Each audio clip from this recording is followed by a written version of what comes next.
Hello everyone, welcome to study tube. RRB LP 2018 में पूछे गए सामान्य विज्ञान के सवालों को अभ्यास करने के बाद अब मैं आपके लिए एक नया सीरीज स्टार्ट करने जा रहा हूं रेलवे परीक्षा 2019 के लिए।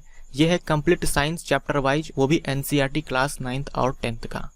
और ये है हमारा पहला चैप्टर, और ये चैप्टर है धातु और अधातु, जहाँ से बहुत सारे सवाल पूछे जाते हैं एग्जाम में। एलपी 2018 में सामान्य विज्ञान के सवालों का अभ्यास कराते हुए मैंने इस चीज़ को नोटिस किया है कि 95% से भी ज़्यादा सवाल एनसीईआरटी की किताब से पूछा गया है, सिर्फ इस 2 क्लासेस से। अब जेईई की एग्जामिनेशन चल रही है, उसमें भी जो सवाल पूछे जा रहे हैं ये एनसीईआरटी से ही पूछे जा रहे हैं। अब कुछ सवाल ऐसे हैं जो 11th 12th के कॉन्सेप्ट को टच कर जाता है, तो हमें उस पर नहीं जाना है। हमें जहाँ से ज़्यादा सवाल पूछा जा रहा है उसको देखना है, 1-2 सवाल के पीछे तो भागना ही नहीं है। यानी आपका जो साइंस पूछा जा रहा है एग्जाम में, ये बिल्कुल एनसीईआरटी पे बेस्ड है, बिल्कुल एनसीईआरटी पे बेस्ड। इसीलिए कम से कम आपका ये एक फ़र्ज बनता है कि आप एनसीईआरटी को अच्छे से पढ़ें। और सिर्फ रेलवे की परीक्षा ही नहीं, इंडिया के अंदर कोई सा भी एग्ज़ाम हो जिसमें जनरल साइंस पूछा जाता है, उसमें एनसीईआरटी का क्वेश्चन पूछा ही जाता है, क्योंकि यही हमारे इंडिया का स्टैंडर्ड बुक है। कोई भी एग्जामिनेशन हो वो एनसीईआरटी को फॉलो करता है, चाहे वो रेलवे परीक्षा हो, चाहे एसएससी की परीक्षा हो, या कोई भी परीक्षा। अगर साइंस पूछना है तो एनसीईआरटी को फॉलो करना ही करना है। तो इस वीडियो में मुझे आपको ज़्यादा कुछ समझाना नहीं पड़ेगा, क्योंकि जो भी मुझे समझाना होता उसको मैंने एमसीक्यू के रूप में ले लिया हुआ है। यानी हर छोटा छोटा पॉइंट जहाँ से सवाल बन सकते हैं मैंने एमसीक्यू बना दिया हुआ है पहले ही। तो अगर आपके एग्जाम में एनसीईआरटी से सवाल आ रहा है तो आपसे नहीं छूटेगा, आप उसको करके आओगे एग्जाम में। एक ही चैप्टर से हम लोग इस वीडियो में देखेंगे 100 एमसीक्यू। एक ही वीडियो में 100 एमसीक्यू देख लेंगे, और वो भी सिर्फ एक चैप्टर से। और ये केमिस्ट्री का चैप्टर है, रसायन शास्त्र का चैप्टर है, और ऐसा नहीं है कि जिस ऑर्डर में आपको एनसीईआरटी में चैप्टर्स दिए हुए हैं मैं आपको उसी ऑर्डर में करवाऊंगा। ये मैं आपके एग्जाम में जो वेटेज रहता है सवालों का चैप्टर से, उसके अकॉर्डिंग मैं आपको करवाऊंगा। तो धातु और अधातु काफ़ी इंपॉर्टेंट चैप्टर है, यहाँ से खूब सारे सवाल पूछे जाते हैं, तो इसलिए मैंने पहले इसको चूज किया है। तो काफ़ी मज़ा आएगा आपको, आप देखें, पूरा वीडियो देखें और फिर कमेंट करके बताना कि आपको ये वीडियो कैसा लगा। तो चलिए हम लोग चलते हैं सवालों की तरफ। पहला हमारा सवाल है, अपने शुद्ध रूप में धातु की सतह चमकदार होती है, धातु के इस गुणधर्म को क्या कहते हैं?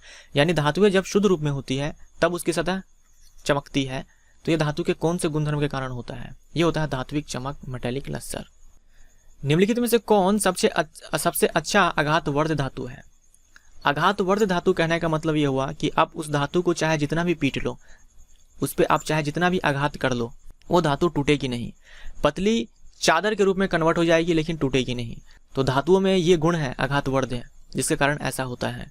तो सबसे ज़्यादा आघातवर्ध है सोना, ठीक है, सोना Au, एटॉमिक नंबर 79। निम्नलिखित में से किसकी तन्यता सबसे अधिक है? अब ये भी एक गुण है धातु का, तन्यता, डक्टिलिटी, आघातवर्धता था मैलिएबिलिटी, और यह है डक्टिलिटी। तो ये है सबसे ज़्यादा तन्यता वाला धातु गोल्ड, यानी कि सोना। यानी सबसे ज़्यादा आघातवर्ध भी और सबसे ज़्यादा तन्य भी सोना ही है। 1 ग्राम सोने से 2 किलोमीटर लंबा तार बनाया जा सकता है, यह धातु के किस गुण के कारण संभव हो पाते हैं? तो ये क्या है? तन्यता। 1 ग्राम सोने से आप 2 किलोमीटर लंबी तार बना सकते हैं। डैश ऊष्मा का सबसे अच्छा चालक है? ऊष्मा का ही नहीं, विद्युत का भी सबसे अच्छा चालक है सिल्वर, एटॉमिक नंबर 47, चांदी इसका राइट आंसर है।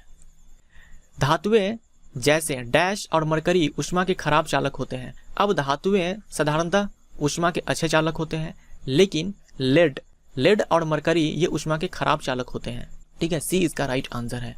मरकरी का सिंबल होता है Hg और एटॉमिक नंबर 80 होता है। लेड का होता है Pb, एटॉमिक नंबर इसका 82 होता है। डैश को छोड़कर सभी धातुएं कमरे के ताप पर ठोस अवस्था में पाई जाती है।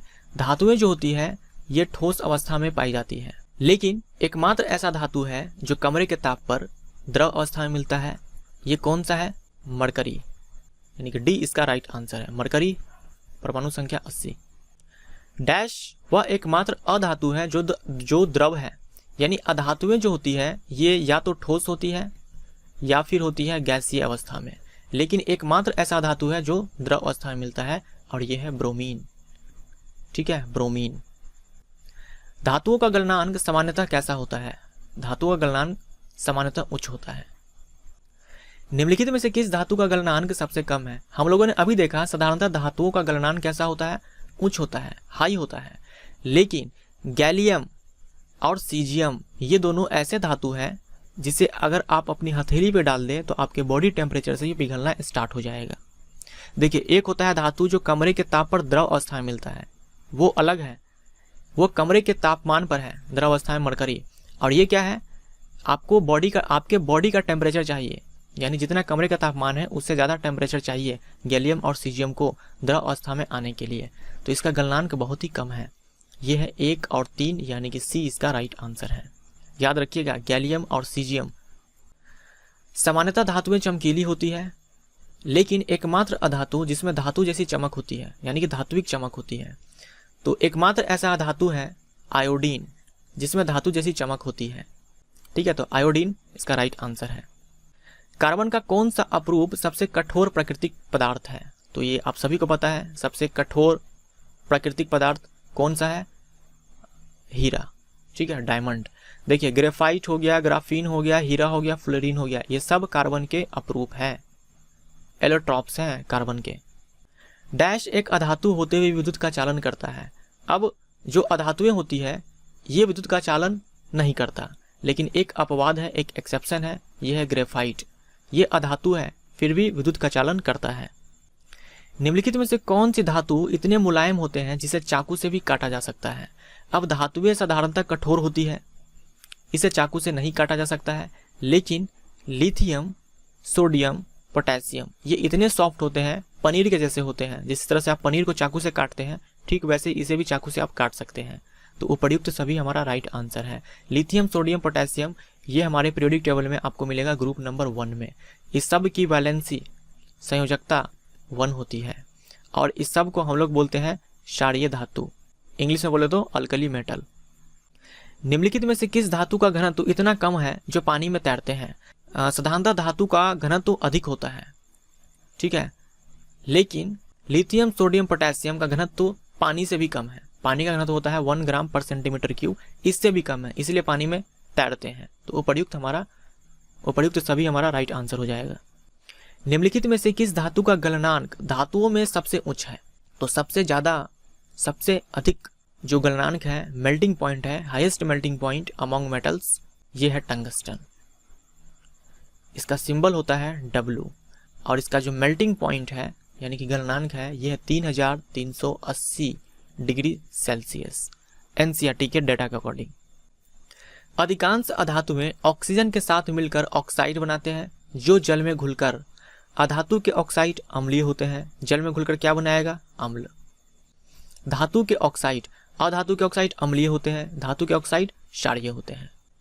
जब कॉपर को वायु की उपस्थिति में गर्म किया जाता है तो यह ऑक्सीजन के साथ मिलकर काले रंग का कौन सा पदार्थ बनाता है? जनरली क्या होता है, कॉपर ऑक्सीजन के साथ रिएक्शन नहीं करता है अगर वो ठंडा है तो, लेकिन अगर आप कॉपर को गर्म कर दें तब ये ऑक्सीजन के साथ रिएक्शन करेगा और कॉपर के ऊपर एक काले रंग की परत बन जाएगा। ये होता है परत क्यूप्रिक ऑक्साइड का। ठीक है, क्यूप्रिक ऑक्साइड फॉर्मूला याद रखना CuO। यहाँ जो कॉपर है इसका ऑक्सीडेशन स्टेट +1 है और क्यूप्रस ऑक्साइड में कॉपर का ऑक्सीडेशन स्टेट +1 है। निम्नलिखित में कौन उभयधर्मी ऑक्साइड है? हम लोगों ने अभी पढ़ा जो मेटल है, मेटल ऑक्साइड, ये कैसा होता है? बेसिक नेचर का होता है, यानी कि क्षारीय प्रकृति का होता है। और नॉन मेटल का ऑक्साइड ये होता है एसिडिक नेचर का।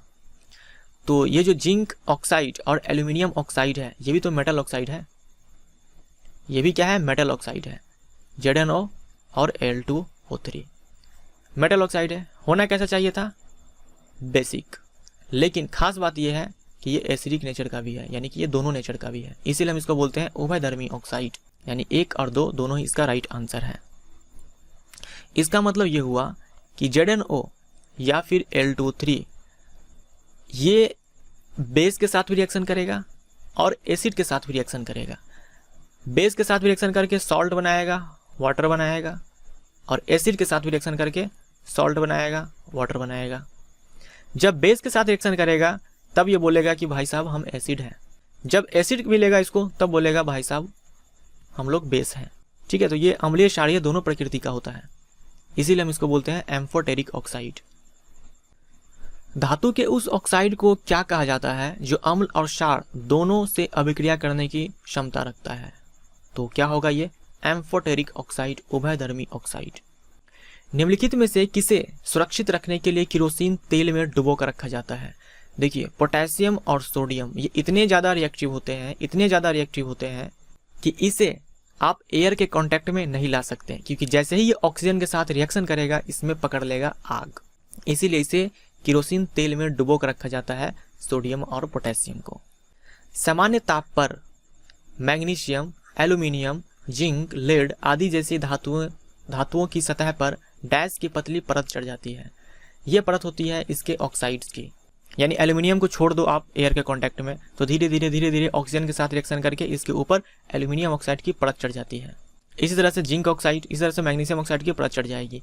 अब यह परत पतली होती है, ठीक है, पतली परत होती है। एक बार इस पर परत चढ़ गई, यानी कि एक बार इसका ऑक्सीडेशन हो गया, ऑक्सीकरण हो गया, मान लो ये एल्यूमिनियम है, तो एक बार एल्यूमिनियम का ऑक्सीडेशन हो गया, इस पर परत चढ़ गई पतली सी, उसके बाद फर्दर इसका ऑक्सीडेशन नहीं होगा। क्यों? क्योंकि ये जो एल्यूमिनियम है ये फिर एयर के कांटेक्ट में नहीं रहेगा। इसके एयर के कांटेक्ट में कौन रहेगा? ये जो ऊपर पतली परत बनी है ये रहेगा, तो फिर से इसका ऑक्सीकरण नहीं होगा। ऐसा नहीं है कि पतली परत चढ़ते ये धीरे धीरे एक टाइम ऐसा आएगा कि मोटी परत बन जाएगी, ऐसा नहीं होगा। एक बार इस पर परत बन गई, फिर उसके बाद आगे ऑक्सीडेशन नहीं होगा, ये रुक जाएगा। उसके बाद होगा ये कि ये धातुएं संक्षारण से बच जाती है। डैश और डैश अत्यंत अधिक ताप पर भी ऑक्सीजन के साथ अभिक्रिया नहीं करते हैं। तो काफ़ी इंपॉर्टेंट एमसीक्यू है, इंपॉर्टेंट क्वेश्चन है। ये है सोना चांदी, ठीक है, सोना चांदी। सोना का एटॉमिक नंबर 79, चांदी का 47। जैसे मैंने आपको बताया था थोड़ी देर पहले, कॉपर को अगर आप टेम्परेचर उसका नहीं बढ़ाएं तो ये ऑक्सीजन के साथ रिएक्शन नहीं करेगा, लेकिन हाई टेम्परेचर करोगे तो कर लेगा। सोना और चांदी ऐसे धातु है जो आप हाई टेम्परेचर भी दे दो तो भी रिएक्शन नहीं करेगा ऑक्सीजन के साथ। एल्यूमिनियम पर मोटी ऑक्साइड की परत बनने की प्रक्रिया को क्या कहते हैं जो इसे संक्षारण से भी बचाती है? ये होता है एनोडीकरण, ठीक है, एनोडीकरण इस प्रोसेस को बोलते हैं। हम लोगों ने देखा था अभी थोड़ी देर पहले कि एल्यूमिनियम को अगर आप ऑक्सीजन में छोड़ दें, एयर में छोड़ दें, तो धीरे धीरे ऑक्सीजन से रिएक्शन करने के बाद इस एल्यूमिनियम पर क्या होगा? पतली सी परत चढ़ जाएगी इसके ऑक्साइड की। लेकिन हमें क्या चाहिए? हमें चाहिए मोटी परत। तो मोटी परत तो बनेगी नहीं, क्योंकि एक बार ऑक्साइड बन गया उसके बाद फर्दर इसका ऑक्सीडेशन नहीं होगा एल्यूमिनियम का। तो एक प्रोसेस होता है एनोडीकरण। इस प्रोसेस में हम लोग क्या करते हैं कि इस पे मोटी सी परत बनाते हैं एल्यूमिनियम ऑक्साइड की। जल के साथ अभिक्रिया करके धातु ऑक्साइड बनाती है, सही बात है। जो मेटल्स होते हैं ये वाटर के साथ रिएक्शन करके मेटल ऑक्साइड बनाती है और डैश गैस उत्पन्न करती है। कौन सी गैस? H2 gas. तो हाइड्रोजन हमारा राइट आंसर होगा। मान लो कि ये मेटल ऑक्साइड ये जल में घुलनशील है, ये जल में घुलता है, तो तुरंत ये मेटल ऑक्साइड बनेगा और फिर जो पानी है, जिस पानी में ये मेटल ऑक्साइड बना, वहीं पर ये फिर से क्या करेगा? मेटल हाइड्रोक्साइड बना लेगा, अगर जल में घुलनशील है तो, नहीं तो मेटल ऑक्साइड बन के रह जाएगा। निम्नलिखित में से धातुओं का कौन सा युग्म ठंडे जल के साथ तेजी से अभिक्रिया करते हैं? ठंडे जल के साथ तो सोडियम और पोटेशियम ऑक्सीजन के साथ रिएक्शन करते ही है, तेजी से आग पकड़ लेता है। ठंडे जल के साथ भी यही हाल है इसका। और जो ठंडे जल के साथ अभिक्रिया कर लिया वो गर्म जल के साथ भी करेगा और स्टीम के साथ भी करेगा। कैसे होता है देखो, मान लो सोडियम है, मैंने इसका रिएक्शन करवाया H2O से, ये बनाएगा सोडियम हाइड्रोक्साइड। ये मेटल है, ये वाटर है, आप बोलेंगे मेटल और वाटर रिएक्शन करता है तो मेटल ऑक्साइड बनाता है, तो सही बात है, पहले ये मेटल ऑक्साइड ही बनाया होगा Na2O, लेकिन ये मेटल ऑक्साइड जल में घुलनशील है इसलिए तुरंत ये सोडियम हाइड्रोक्साइड भी बना लेगा। साथ में यहाँ हाइड्रोजन गैस निकलती है, साथ में बहुत सारा हीट निकलती है। अब होगा ये हीट हाइड्रोजन गैस को जला देगा। अब जैसे ही हाइड्रोजन गैस को जलाएगा तुरंत सोडियम में आग पकड़ लेगा। और यही हाल कुछ पोटेशियम के साथ भी होता है। पोटेशियम तो सोडियम से भी ज़्यादा रिएक्टिव है, तो इसके साथ भी यही हाल है, इसीलिए हम इस दोनों को केरोसिन में डुबो कर रखते हैं। तो ठंडे जल के साथ रिएक्शन कौन कौन करता है? देखो, पोटेशियम करता है, सोडियम करता है और कैल्शियम करता है। Very very important.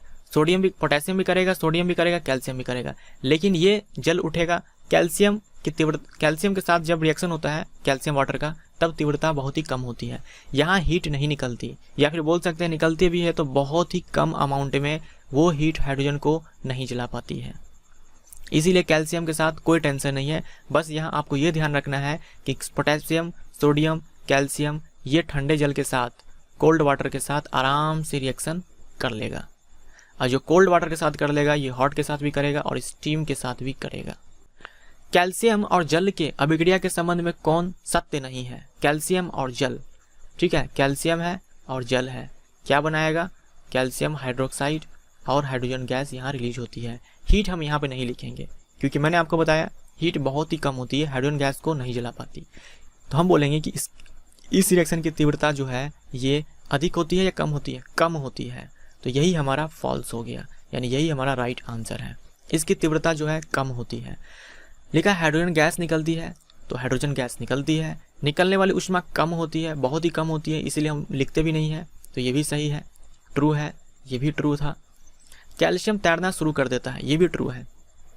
ये जो हाइड्रोजन गैस निकलती है ये बबल्स बना लेती है, ठीक है। ये बबल्स कैल्शियम के सरफेस पे जाकर के चिपक जाती है, जिससे कैल्शियम पानी में तैरना स्टार्ट कर देता है। और यही हाल कुछ मैग्नीशियम के साथ भी होता है। लेकिन मैग्नीशियम के साथ खास बात क्या है कि ये ठंडा जल के साथ रिएक्शन नहीं करता। याद रखिएगा, कैल्शियम करता है, ठंडा जल के साथ नहीं करेगा, लेकिन गर्म जल के साथ ये करेगा और स्टीम के साथ भी करेगा। तो जब गर्म जल के साथ करेगा तो यही होगा, ये भी तैरना स्टार्ट कर देगा पानी में। अगला देखिए, निम्नलिखित में से कौन सी धातु न तो ठंडे जल के साथ और ना ही गर्म जल के साथ अभिक्रिया करती है? हम लोगों ने अभी देखा था कि मैग्नीशियम जो है ये ठंडे जल के साथ अभिक्रिया नहीं करती, लेकिन गर्म जल और भाप के साथ करती है। चलिए ठीक है। अब बोला है कि कौन सी धातुएं हैं जो ना तो ठंडे जल के साथ, ना तो कोल्ड वाटर के साथ, ना ही हॉट वाटर के साथ। कौन है ये? पता करो कौन है। ये है एल्यूमिनियम, जिंक और आयरन, यानी एल्यूमिनियम, आयरन, जिंक। डी इसका राइट आंसर है। फिर से मैं यहाँ लिखता हूँ, मैं आपको कोशिश करवा रहा हूँ रिएक्टिविटी सीरीज याद करवाने का। Potassium, sodium, calcium, magnesium, aluminium, iron, zinc, ठीक है। ऐसे एल्यूमिनियम, जिंक, आयरन, ये है, ये सही है। Aluminium, zinc, iron. Sodium, potassium, गर्म जल, ठंडा जल, भाप सब। कैल्शियम, गर्म जल, ठंडा जल, भाप सब। मैग्नीशियम, ठंडा जल नहीं चलेगा भाई साहब, गर्म जल और भाप चाहिए। एल्यूमिनियम, जिंक, आयरन, ये ना तो ठंडा जल ना ही गर्म जल, इसको चाहिए भाई साहब स्टीम, भाप। भाप के साथ ये रिएक्शन कर लेंगे, ठंडे जल गर्म जल के साथ अभिक्रिया नहीं करेंगे। लेड, कॉपर, सिल्वर और डैश जैसी धातुएं जल के साथ अभिक्रिया करते ही नहीं है। लो अब ये जनाब आए 4, लेड हो गया, कॉपर हो गया, सिल्वर हो गया और सोना हो गया। ये तो जल के साथ अभिक्रिया करते ही नहीं है, चाहे ठंडा हो, चाहे गर्म हो, चाहे भाप हो, चाहे स्टीम हो, वाष्प हो, रिएक्शन नहीं होने वाला जल के साथ। तो ये आप याद रखिएगा, लेड, कॉपर, सिल्वर और सोना। अब मैं आपको एक बार रिएक्टिविटी सीरीज लिख देता हूँ यहाँ पे, ये आपको याद रखना है अच्छे से। धातुओं की सक्रियता श्रेणी, सबसे ऊपर होता है पोटेशियम, सोडियम, कैल्शियम, उसके बाद मैग्नीशियम, उसके बाद एल्यूमिनियम, उसके बाद जिंक और उसके बाद आयरन, उसके बाद हाइड्रोजन। आप बोलेंगे कि ये धातुओं की सक्रियता श्रेणी है, हाइड्रोजन क्या कर रहा है? तो इसको एक रेफरेंस के लिए रखा गया यहाँ पर। कुछ कुछ प्रॉपर्टी हाइड्रोजन का धातु के जैसा भी होता है, इसीलिए। उसके बाद आता है कॉपर, उसके बाद मरकरी, उसके बाद सिल्वर और उसके बाद गोल्ड। जैसे जैसे नीचे आएगा जो एक्टिविटी है, रिएक्टिविटी है, ये डिक्रीज करेगा। Potassium most reactive, gold least reactive. तो ये आपको अच्छे से याद रखना है। मैंने एक वीडियो बनाया हुआ है सक्रियता श्रेणी के ऊपर, जिसमें मैंने ट्रिक के साथ बताया हुआ कि कैसे याद रखना है इसको। आप चाहे तो उसको देख सकते हैं, ऊपर में आपको आई बटन दिखेगा, आप इस पर क्लिक कर सकते हैं और देख सकते हैं, ठीक है। यहाँ पे लेड भी डाल दो, लेड छूट गया है, पीबी, ठीक है। आयरन और हाइड्रोजन के बीच लेड। देखिए इसके अलावा भी आता है, इसमें इसके अलावा भी आता है, लेकिन हमारे एनसीईआरटी में जो दिया हुआ है हमको वही याद करना है। साधारणतः जनरली धातु तनु अम्ल यानी कि डाइल्यूट एसिड से रिएक्शन करने के बाद क्या बनाएगा? साथ में हाइड्रोजन गैस रिलीज होगी, ठीक है। मेटल है, डाइल्यूट एसिड है, मान लो डाइल्यूट एसिड है, क्या बनेगा? ये बनेगा मेटल का salt plus hydrogen gas release होती है। जैसे में आप ले सकते हो, सोडियम मैंने मेटल ले लिया और मैं ले लेता हूँ डाइल्यूट HCl। यहाँ से क्या बनेगा? NaCl, ये क्या है? सॉल्ट है, आप सभी को पता है। और यहाँ क्या बना, हाइड्रोजन गैस। तो ये लवण, सॉल्ट, राइट आंसर है इसका। जो मैं रिएक्शन लिखता हूँ वो बैलेंस नहीं होता है, बैलेंस हो भी सकता है नहीं भी हो सकता है, ठीक है। तो ये मत सोचना कि बैलेंसिंग नहीं किया, बैलेंसिंग का हमें यहाँ पे कोई जरूरत नहीं है, इसलिए मैं बैलेंस नहीं कर रहा हूँ। निम्नलिखित में से कौन एक प्रबल ऑक्सीकारक है? प्रबल ऑक्सीकारक, ऑक्सीकारक यानी कि oxidising agent. Oxidising agent, oxidising agent वो होता है जो दूसरे को ऑक्सीडाइज करे और खुद रिड्यूस हो जाए। ऑक्सीडाइजिंग एजेंट वो नहीं होता जो खुद ऑक्सीडाइज हो, ऑक्सीडाइजिंग एजेंट वो होता है जो दूसरों को ऑक्सीडाइज करके खुद रिड्यूस हो जाए। जैसे कि LIC एजेंट होता है, वो LIC एजेंट इसलिए होता है क्योंकि वो दूसरों को दूसरे का इंश्योरेंस करवाता है, अपना इंश्योरेंस करवाता है, इसलिए हम उसको LIC एजेंट नहीं बोलते। ऐसा होता तो सारे के सारे एजेंट ही होते हैं, क्योंकि बहुत सारे करवाते हैं इंश्योरेंस। तो वही हाल यहाँ पर है। ऑक्सीडाइजिंग एजेंट इसलिए है क्योंकि दूसरे को ऑक्सीडाइज करता है। तो सबसे ज़्यादा इसमें सबसे ज़्यादा है नाइट्रिक अम्ल। नाइट्रिक अम्ल का फॉर्मूला होता है HNO3। ये स्ट्रॉन्ग ऑक्सीडाइजिंग एजेंट है, यानी ये क्या करेगा, ये ऑक्सीजन दे देगा, ये ऑक्सीजन देने के लिए तड़प रहा है, और जो ऑक्सीजन लेगा वो ऑक्सीडाइज हो जाएगा और ये खुद क्या होगा, रिड्यूस हो जाएगा। नेक्स्ट है, जब धातुएं डैश से अभिक्रिया करती है तब हाइड्रोजन गैस उत्सर्जित नहीं होती है। हम लोगों ने अभी देखा था कि मेटल ये एसिड से रिएक्शन करके सॉल्ट बनाता है प्लस हाइड्रोजन गैस यहाँ रिलीज होती है। अब देखो, मान लो ये एसिड जो है HNO3 है, तब यहाँ जो सॉल्ट बनेगा उसके साथ ही हाइड्रोजन गैस रिलीज नहीं होगा, क्योंकि ये प्रबल ऑक्सीकारक है, स्ट्रॉन्ग ऑक्सीडाइजिंग एजेंट है। होगा ये यहाँ पर ये, क्योंकि ये तो स्ट्रॉन्ग ऑक्सीडाइजिंग एजेंट है, ये ऑक्सीजन देने के लिए तड़प रहा है। जैसे ही हाइड्रोजन गैस रिलीज होती है ये तुरंत ऑक्सीजन उसको थमा देता है, ये लो ऑक्सीजन, और बन जाओ वाटर। इसीलिए हाइड्रोजन गैस रिलीज होती है ये दिखता नहीं है, क्योंकि निकलते ही ये ऑक्सीडाइज कर देता है और खुद ये HNO3 रिड्यूस हो जाता है। ये रिड्यूस हो सकता है N2O में, NO2 में और NO में, नाइट्रोजन ऑक्साइड में, नाइट्रोजन मोनोऑक्साइड में, नाइट्रोजन डाइऑक्साइड में या फिर नाइट्रस ऑक्साइड में। इसमें रिड्यूस हो जाएगा और निकलने वाले हाइड्रोजन गैस को ये ऑक्सीडाइज कर देगा और वाटर में कन्वर्ट कर देगा। ये जो N2O है इसको बोलते हैं नाइट्रस ऑक्साइड और इसी को बोलते हैं लाफिंग गैस, हास्य गैस। नाइट्रिक अम्ल हमारा राइट आंसर है कि नाइट्रिक अम्ल के साथ धातुएं जब अभिक्रिया करती है तब हाइड्रोजन गैस उत्सर्जित नहीं होती है। आगे देखते हैं, निम्नलिखित में से कौन सी धातु जो अति तनु अम्ल, अति तनु यानी कि वेरी डाइल्यूट एसिड HNO3 से अभिक्रिया कर H2 गैस उत्सर्जित करती है? अब लो, पहले मैं बताया मेटल एसिड से रिएक्शन करके सॉल्ट के साथ साथ क्या बनाता है, क्या रिलीज करता है, हाइड्रोजन गैस।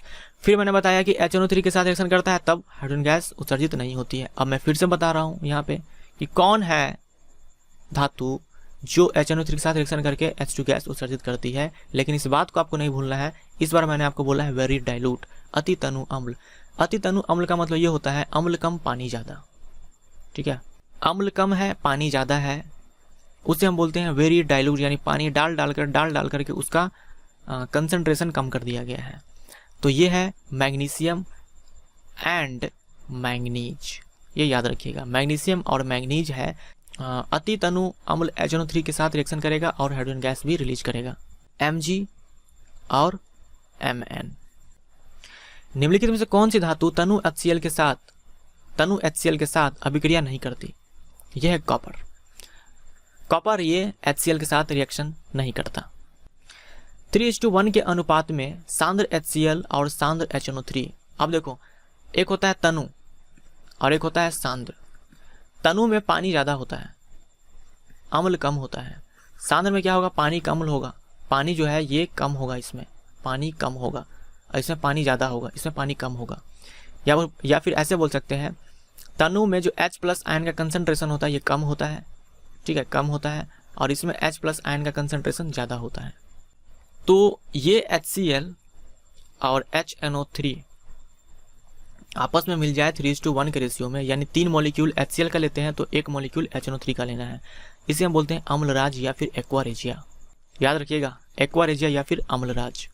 निम्नलिखित में से कौन सोना और प्लेटिनम को गला सकता है? तो यह अम्लराज जिसे हम लोग बोलते हैं एक्वारेजिया। क्या होता है ये, HCl प्लस HNO3 3:1 के रेशियो में। देखिए, अकेला ना तो हाइड्रोक्लोरिक एसिड का औकात है, ना ही नाइट्रिक एसिड का औकात है कि सोना और प्लेटिनम को पिघला दे। इस दोनों में से किसी का भी औकात नहीं है कि अकेले सोना या प्लेटिनम को पिघला दे, लेकिन जब ये दोनों मिल जाते हैं 3:1 के रेशियो में, तब ये पिघल जाएगा। यह वह सूची जिसमें धातुओं की क्रियाशीलता को अवरोही क्रम में व्यवस्थित किया जाता है, उसे क्या कहा जाता है? मैंने जो आपको रिएक्टिविटी सीरीज बनाकर दिखाया था अभी, वही है ये सक्रियता श्रेणी। धातु ए धातु बी का लवण विलयन है, यानी धातु ए रिएक्शन किया धातु बी के लवण विलयन से।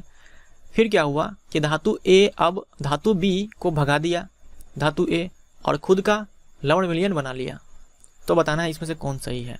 अब देखो, ए ने क्या किया, बी को भगा दिया। जैसे मैं एक रिएक्शन लेता हूँ यहाँ पे, मान लो ये सोडियम है और मैंने एक लवण विलयन लिया कॉपर सल्फेट का, CuSO4 का। ये क्या है, लवण विलयन है, सॉल्ट सॉल्यूशन है। अब देखो, रिएक्टिविटी सीरीज में आप जानते हो सोडियम बहुत ही ऊपर है और कॉपर बहुत ही नीचे है। सोडियम क्या करेगा, यहाँ से कॉपर को भगा देगा, बोलेगा हट मैं सबसे ऊपर हूँ, इसलिए इसके साथ मैं रहूँगा। तो ये बना लेगा Na2SO4 और इसको कर देगा साइड। तो ऐसा क्यों हुआ? क्योंकि सोडियम ज़्यादा रिएक्टिव है कॉपर से, तो धातु ए बी से अधिक क्रियाशील है। ए इसका राइट आंसर है। निम्नलिखित में से कौन सबसे अधिक क्रियाशील धातु है? तो पोटेशियम सबसे अधिक क्रियाशील धातु है और गोल्ड सबसे कम, प्लेटिनम भी कम ही है उसका। क्लोरीन के बाह्यतम कोश में कितने इलेक्ट्रॉन होते हैं? क्लोरीन एक हैलोजन तत्व है। हैलोजन तत्व हम बोलते हैं ग्रुप नंबर 17 को या फिर 7A को। जैसे फ्लोरीन हो गया, क्लोरीन हो गया, ब्रोमीन हो गया, आयोडीन हो गया, एस्टेटीन हो गया। ये जो हैलोजन तत्व है ग्रुप नंबर 17 का, इन सभी तत्वों के परमाणु के बाह्यतम कक्षा में 7 इलेक्ट्रॉन मिलेगा और इस सभी की संयोजकता इसमें से किसी का भी पूछ ले तो अब आपको आंसर देना है 1 और संयोजी इलेक्ट्रॉन तो आंसर 7, यानी कि 7 इसका राइट आंसर। धातु और अधातु के बीच कौन सा आबंध उपस्थित होता है? कौन सा बॉन्ड होता है मेटल और नॉन मेटल के बीच? ये होता है आयनिक बॉन्ड, ठीक है, आयनिक आबंध। निम्नलिखित में से कौन आयनिक यौगिक के संबंध में असत्य है? जो मैंने LP 2018 में पूछे गए सामान्य विज्ञान के सवालों का अभ्यास करवाया था, उनको जिन लोगों ने पूरा देखा होगा तो उनको अच्छे से समझ में आ रहा होगा कि कौन कौन से क्वेश्चन जो है पूछे गए थे। तो देख लो आप, सारे ही क्वेश्चन जो है NCERT से पूछे गए थे आपके एग्जाम में, और ये सवाल भी पूछा गया था और एग्जैक्ट लाइन, एक एक लाइन जो है NCERT के बुक से उठाकर डाला गया था। तो आयनिक यौगिक के बारे में बताना है कि कौन सा गलत है। यह ठोस और कठोर होते हैं और दाब डालने पर टुकड़े में टूट जाते हैं। आयनिक यौगिक आप ले सकते हो NaCl, ये भी आयनिक यौगिक है। सोडियम मेटल है और क्लोरीन क्या है, नॉन मेटल है, और इसके बीच में कौन सा बॉन्ड है, आयनिक बॉन्ड है। तो नमक, अगर आप इसको ज़्यादा, ये क्या होता है, नमक ठोस होता है, कठोर होता है, ज़्यादा दबाव डालते हैं तो टूट जाता है, तो ये ट्रू है। इसका गलनांक और क्वथनांक उच्च होता है, तो ये भी ट्रू है। अगला, यह जल में घुलनशील होता है, पानी में घुल जाता है। नमक तो घुलता ही है पानी में, आपको पता ही है, लेकिन केरोसिन और पेट्रोल में अघुलनशील है, तो ये भी ट्रू है। ठोस अवस्था में यह विद्युत का चालन करता है लेकिन गलित अवस्था में नहीं, ये हो गया हमारा फॉल्स। इसमें उल्टा बोल रखा है। जो आयनिक कंपाउंड होता है जैसे कि NaCl, ये ठोस अवस्था में विद्युत का चालन नहीं करेगा, लेकिन जब आप इसे एक पानी में डालोगे तब ये घुल जाएगा और बनाएगा Na+Cl-। अब क्योंकि जलीय विलयन में पानी आ चुका है, आयंस आ चुका है, और जब आयंस आ गया तब इलेक्ट्रिसिटी कंडक्ट होगा।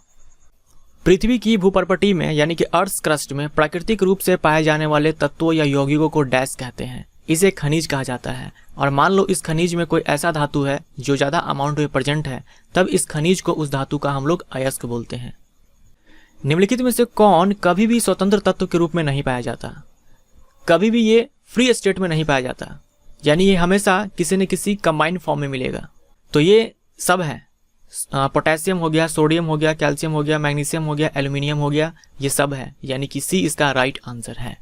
ये कंबाइंड फॉर्म में मिलेगा, हमें किसी न किसी फॉर्म में मिलेगा, जैसे ऑक्साइड के फॉर्म में मिलेगा, क्योंकि ये ज़्यादा रिएक्टिव होते हैं। ये सारे जो धातु हैं ये रिएक्टिव होते हैं, सक्रिय होते हैं, इसीलिए किसी न किसी के साथ रिएक्शन करके ये कंबाइंड फॉर्म में मिलता है।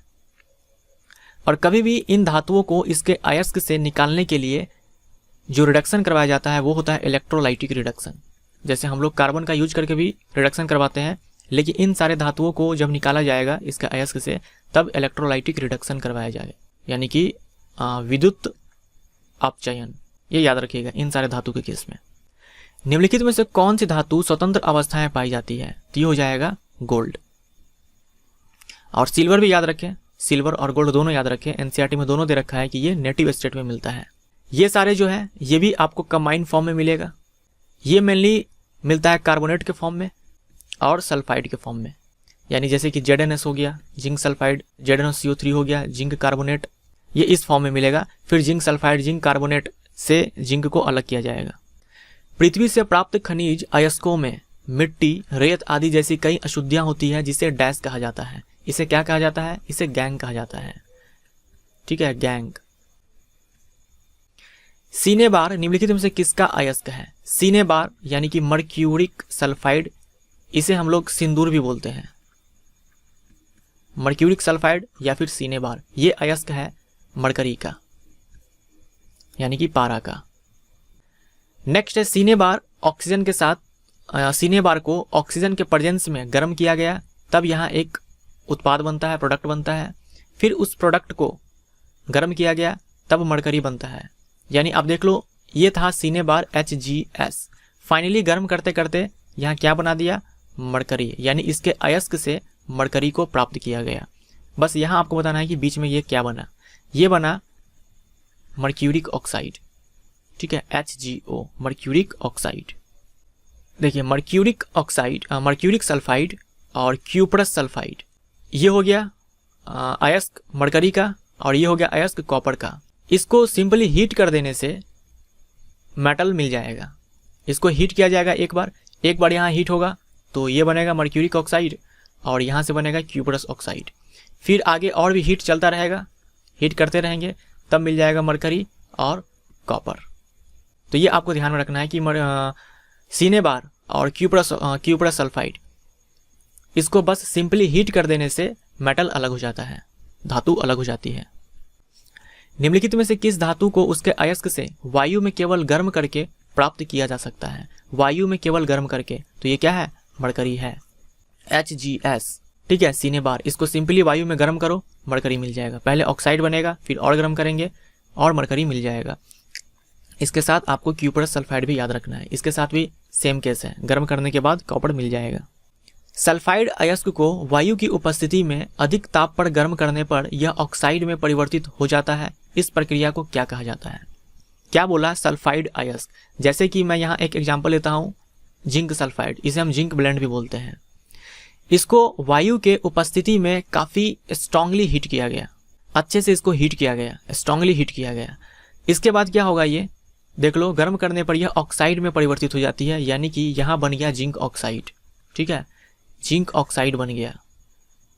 तो ये जो प्रोसेस है, हमने हीट किया एक्सेस ऑक्सीजन के प्रेजेंस में, इस प्रोसेस को हम लोग बोलते हैं रोस्टिंग, और हिंदी में बोलते हैं इसे भर्जन। ये आपने देखा रोस्टिंग।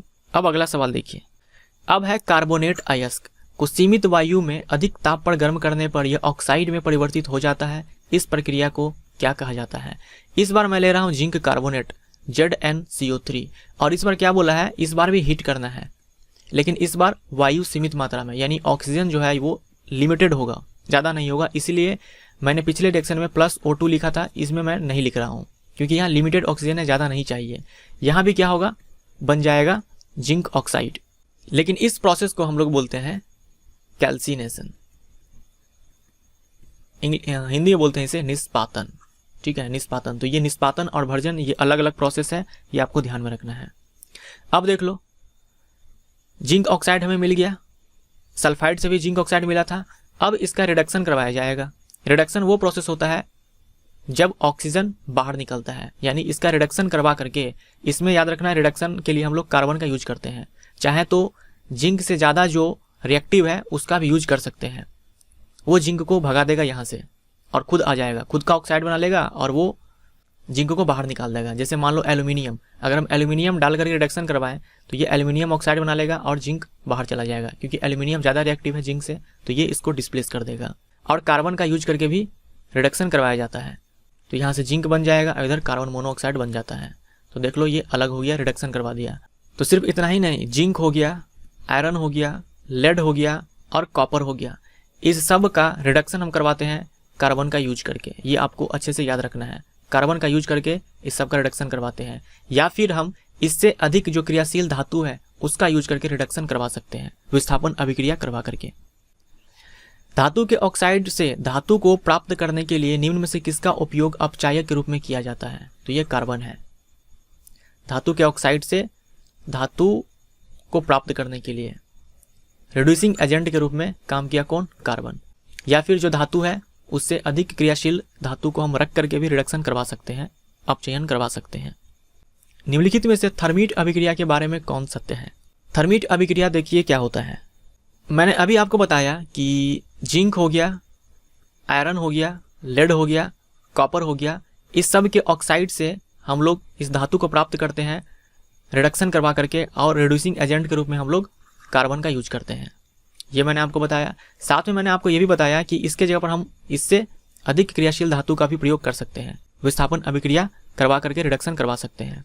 अब देखो, एक आयरन का मैंने यहाँ अयस्क लिया फेरिक ऑक्साइड Fe2O3, मुझे इसका रिडक्शन करवाना है, यानी यहाँ से ऑक्सीजन को हटाना है, निकालना है, और मैं यहाँ रिडक्शन करवा रहा हूँ एल्यूमिनियम लेकर के।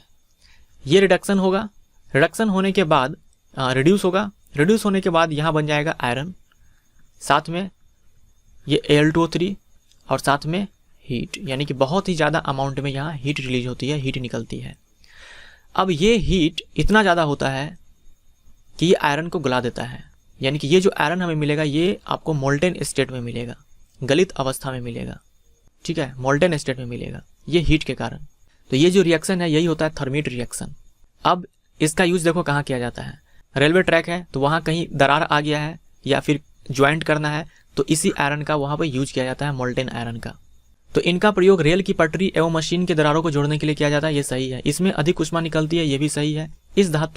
इसमें धातु गलित अवस्था में प्राप्त होता है, ये भी सही है, यानी कि इनमें से सभी इसका राइट आंसर है। एल्यूमिनियम ऑक्साइड के डैश से एल्यूमिनियम प्राप्त किया जाता है। एल्यूमिनियम ऑक्साइड से क्या हो जाएगा? देखो, कार्बन अपचयन, विद्युत अपघटन, विस्थापन अभिक्रिया, हॉब्स अभिक्रिया। मैंने आपको थोड़ी देर पहले बताया कि पोटेशियम हो गया, सोडियम हो गया, एल्यूमिनियम हो गया, कैल्शियम हो गया, मैग्नीशियम हो गया, ये सब ज़्यादा रिएक्टिव होते हैं। कार्बन का अपचयन हम करवा करके इसके ऑक्साइड से इसको प्राप्त नहीं कर सकते हैं, क्योंकि इसे ऑक्सीजन के साथ ज़्यादा प्यार है, ये ऑक्सीजन के साथ रहना ज़्यादा पसंद करता है, इसलिए कार्बन इसको नहीं हटा पाएगा ऑक्सीजन को इससे। तो हम लोग करवाते हैं विद्युत अपघटन। विद्युत अपघटन करवा करके, इलेक्ट्रोलाइसिस करवा करके इसको प्राप्त किया जाता है। लंबे समय तक आर्द्र वायु में रहने पर लोहे पर भूरे रंग की पत्रिका पदार्थ की परत चढ़ जाती है, जिसे डैश कहा जाता है। लंबे समय तक आर्द्र वायु में रहने पर, ठीक है, नमी वाला वायु में रहने पर, ये होता है जंग, ठीक है, इसे हम लोग रस्ट बोलते हैं, जंग। खुली वायु में कुछ दिन छोड़ देने पर सिल्वर की वस्तुएं काली हो जाती है, क्योंकि उसके सतह पर डैश की परत बन जाती है। अब सिल्वर जो है, मैंने पीछे आपको एमसीक्यू में कहीं पे बताया था कि सिल्वर और गोल्ड ये हाई टेम्परेचर पर भी ऑक्सीजन के साथ रिएक्शन नहीं करता है।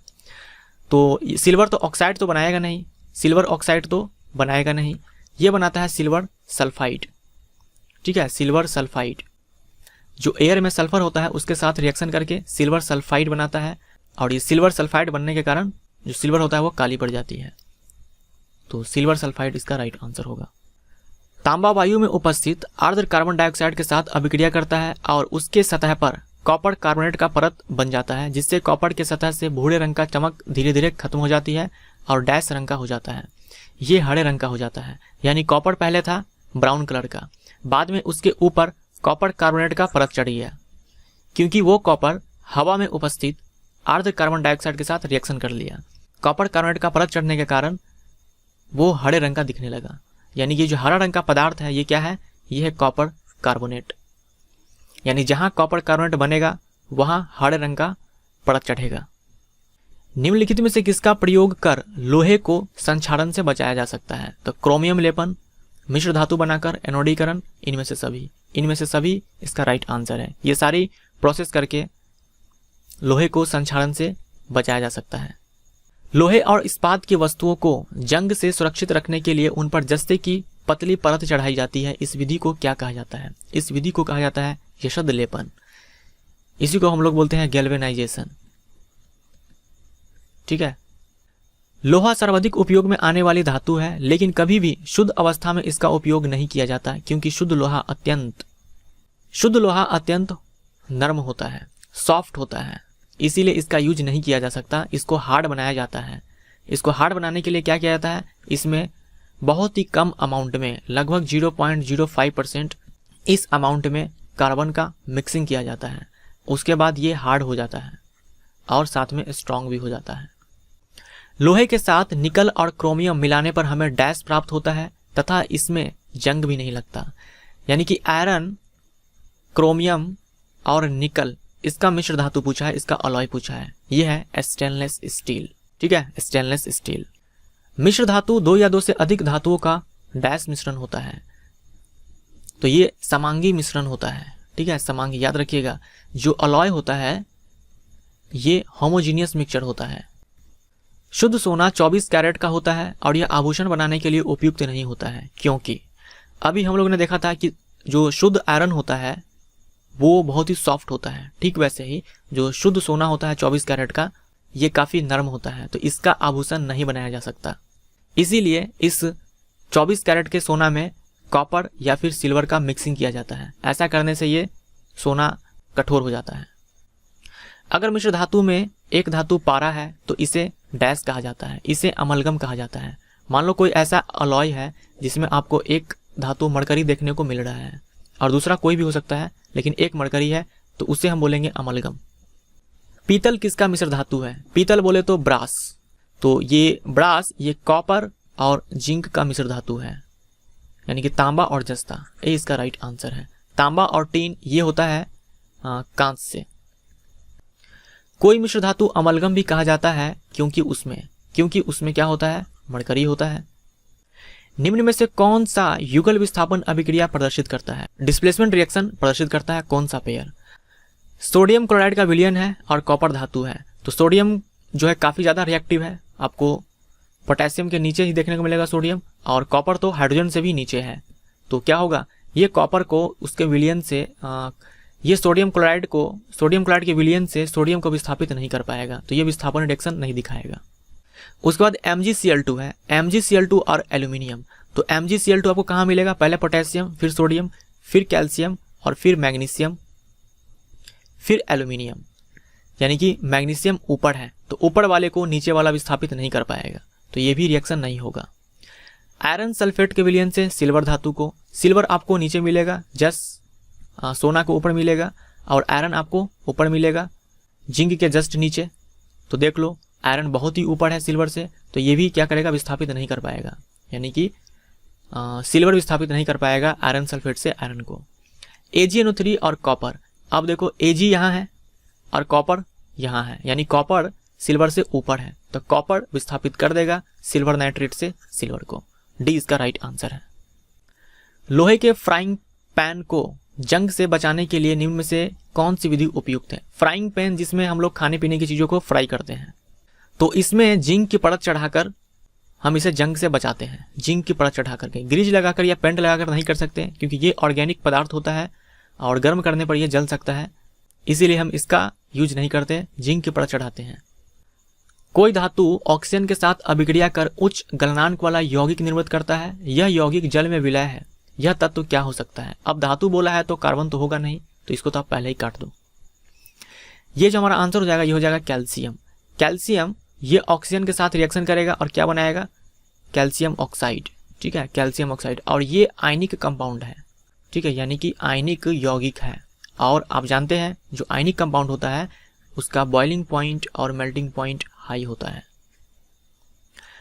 और इसे हम लोग क्या बोलते हैं? क्विक लाइम भी बोलते हैं, कली चूना भी बोलते हैं। अगर हम इसे पानी में डालें, जल में डालें, तो ये बना लेगा कैल्शियम हाइड्रोक्साइड।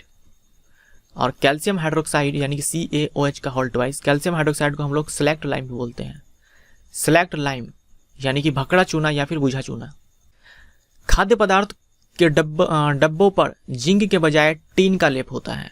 खाने पीने वाला जो डब्बा होता है पैकिंग करने के लिए, उस पर जिंक के बजाय टीन का लेप होता है। इसका क्या कारण है? क्योंकि जिंक ज़्यादा रिएक्टिव है, इसीलिए इसका लेप नहीं चढ़ाया जाता। टीन कम रिएक्टिव है, तो टीन की अपेक्षा जिंक अधिक अभिक्रियाशील है। सी इसका सही जवाब। सल्फर चूर्ण को गर्म करने पर प्राप्त गैस की क्रिया शुष्क लिटमस पर क्या होगी? सल्फर चूर्ण यानी कि सल्फर है, इसको क्या किया गया? गर्म किया गया। तो मान लो यहाँ से सल्फर डाइऑक्साइड बना, और ये सल्फर डाइऑक्साइड मान लो वाटर के साथ रिएक्शन करेगा तो क्या बनाएगा? H2SO4 बनाएगा। इसीलिए हम बोलते हैं कि जो अधातु के ऑक्साइड होते हैं वो अम्लीय होते हैं, क्योंकि जल में घुलकर क्या बनाया? अम्ल बनाया। लेकिन इसको जल तो चाहिए। अब बोला है कि शुष्क लिटमस पेपर पर क्या होगी, तो क्योंकि ये शुष्क लिटमस पेपर है, पानी इसको नहीं मिलेगा। पानी नहीं मिलेगा तो ये अम्ल नहीं बनाएगा। अम्ल नहीं बनाएगा तो ये ब्लू कलर को, यानी कि ब्लू लिटमस पेपर को रेड में कन्वर्ट नहीं करेगा। यानी कि यह लाल लिटमस को नीला कर देगा, गलत है। यह नीले लिटमस को लाल कर देगा, यह भी गलत है। गैस का लिटमस पर कोई प्रभाव नहीं पड़ेगा, ये सही है। मान लो अगर ये वेट होता, इसमें कुछ पानी का अमाउंट होता, तब सल्फर इसके कांटेक्ट में आता और अम्ल बना लेता, फिर ये कलर चेंज कर देता, ब्लू लिटमस को रेड में कन्वर्ट कर देता। एल्यूमिनियम अत्यंत अभिक्रियाशील धातु है, फिर भी इसका उपयोग खाना बनाने वाले बर्तन के लिए किया जाता है। इसका कारण ये है कि एल्यूमिनियम ऊष्मा का अच्छा चालक है। तो डी इसका राइट आंसर। यह ऊष्मा का सबसे अच्छा तो नहीं बोलेंगे, हाँ अच्छा चालक है, ये सही है, क्योंकि सबसे अच्छा तो सिल्वर होता है। गर्म जल का टैंक बनाने में तांबे का उपयोग होता है, लेकिन इस्पात का नहीं होता है। इस्पात लोहे का मिश्र धातु है, तो क्योंकि तांबा जो है आपको पता होगा, सिल्वर और कॉपर ये विद्युत का बहुत ही अच्छा चालक है। इस दोनों में भी सिल्वर बेस्ट है और उसके बाद कॉपर, तो यह ऊष्मा का अच्छा चालक है। ये इसका राइट आंसर है। तो ये दोनों, ये ऊष्मा विद्युत दोनों का अच्छा चालक है, आपको दोनों के लिए याद रखना है। ज़्यादा अच्छा है तो ये हीट का ट्रांसफर जल्दी करेगा। तांबे का मलिन बर्तन नींबू या इमली के रस से साफ करते हैं। यह खट्टा पदार्थ बर्तन को साफ करने में प्रभावी है, क्योंकि तांबे का बर्तन मलिन क्यों हो जाता है? क्योंकि उसके ऊपर परत चढ़ जाती है कॉपर, थोड़ी देर पहले हम लोगों ने देखा था कॉपर कार्बोनेट की। ये कौन से कलर का होता है? ग्रीन कलर का होता है। ये जो कॉपर कार्बोनेट है, ये एसिड के साथ रिएक्शन करने के बाद ये एसिड में क्या होता है? ये घुल जाता है, ठीक है। ये कॉपर कार्बोनेट ये डिजॉल्व हो जाएगा इस एसिड में। ये एसिड कहाँ से आएगा? ये आएगा नींबू में सिट्रिक एसिड और इमली में टार्ट्रिक एसिड, इसमें ये डिजॉल्व हो जाएगा और ये ग्रीन कलर का जो लेयर होता है कॉपर कार्बोनेट का, ये रिमूव हो जाएगा, हट जाएगा। तो कॉपर के सतह पर बने कॉपर कार्बोनेट में, कॉपर कार्बोनेट अम्ल में घुल जाते हैं। अगर अम्लराज में HCl और HNO3 का अनुपात X:Y है तो इसका मान बताना है। ये केमिस्ट्री का ही सवाल है, मैंने बस मैथ्स का थोड़ा बहुत तड़का लगाया है। तो क्या हो जाएगा? HCl और HNO3 ये एक्वारेजिया अम्लराज बनाता है 3:1 के रेशियो में। तो ये हमारा X है और ये हमारा Y है। तो X²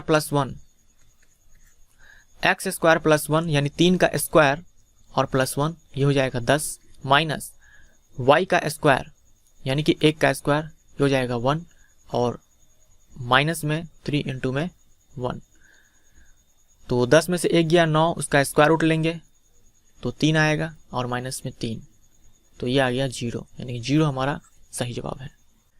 निम्नलिखित में से कौन धातु के संबंध में असत्य है?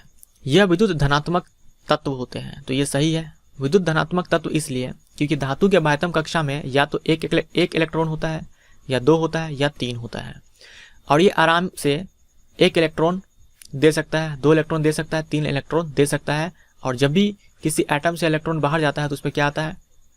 धन आवेश आता है। इसीलिए हम बोलते हैं कि यह धनात्मक तत्व है। जैसे कि सोडियम है, सोडियम क्या करेगा? ये 1 इलेक्ट्रॉन दे देगा, जिसको भी जरूरत हो उसको दे देगा। और देखो ये क्या हो गया? धनायन। इसीलिए हम बोलते हैं कि ये धनात्मक तत्व होते हैं धातु, तो ये सही है। यह ऑक्सीजन के साथ मिलकर क्षारकीय ऑक्साइड बनाते हैं, तो ये भी सही है। मान लो मैग्नीशियम है और ये मैग्नीशियम रिएक्शन किया ऑक्सीजन से और बनाया मैग्नीशियम ऑक्साइड। अब इस मैग्नीशियम ऑक्साइड को अगर आप जल में डाल दो तो ये पता है क्या बनाएगा? मैग्नीशियम हाइड्रोक्साइड, जिसे मिल्क ऑफ मैग्नीशिया बोलते हैं। और ये मैग्नीशियम हाइड्रोक्साइड कैसा है? क्षारीय प्रकृति का है। इसीलिए हम बोलते हैं कि जो धातु के ऑक्साइड होते हैं ये क्षारीय प्रकृति के होते हैं, क्योंकि ये जल में क्षार बनाते हैं, तो ये सही है। यह ऑक्सीजन के साथ मिलकर अम्लीय ऑक्साइड बनाते हैं। धातु है तो धातु ऑक्सीजन के साथ मिलकर के अम्लीय ऑक्साइड थोड़ी ना बनाएगा, सी इसका राइट आंसर है, ये गलत है।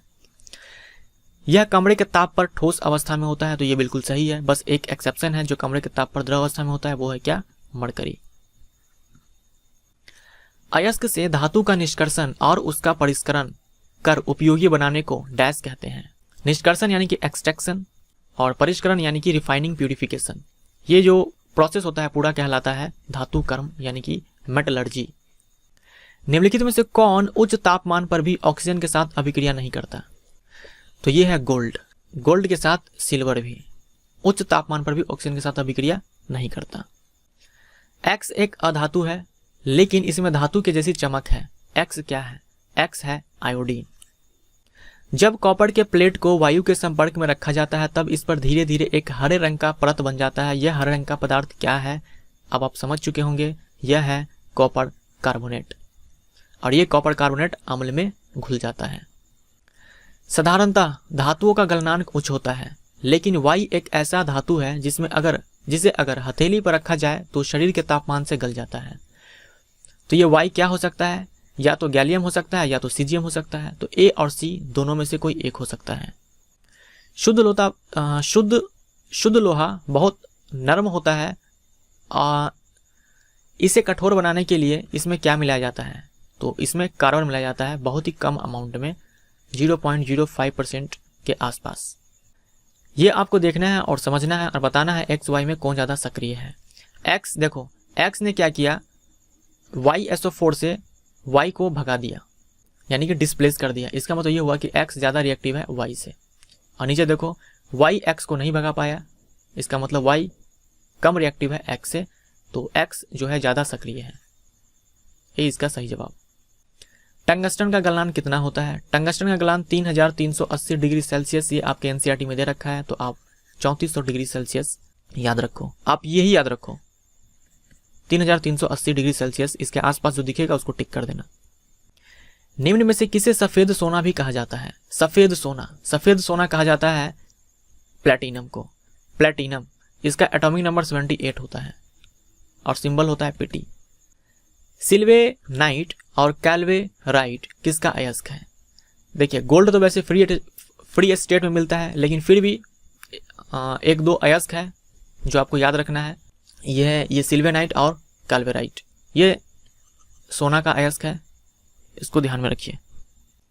झूठा सोना या बेवकूफ़ों का सोना किसे कहा जाता है? झूठा सोना या फिर बेवकूफ़ों का सोना, ये कहा जाता है आयरन पायराइट्स को। आयरन पायराइट्स यानी कि आयरन डाइसल्फाइड, FeS2, इसका केमिकल फार्मूला होता है। आयरन पायराइट्स इसका केमिकल नाम हो गया, रासायनिक नाम। सोना का कृत्रिम रूप किसे कहा जाता है? ये सोना का कृत्रिम रूप है, नकली रूप है, ये सोना है ही नहीं, ये है रोल्ड गोल्ड। रोल्ड गोल्ड एक अलॉय है, एक मिश्र धातु है कॉपर का और एल्यूमिनियम का।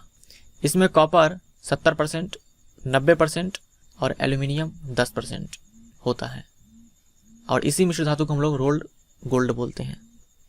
निम्नलिखित में से किसका उपयोग सर्प विष विरोधी, ठीक है, सर्प विष विरोधी, ये है ऑरिक क्लोराइड।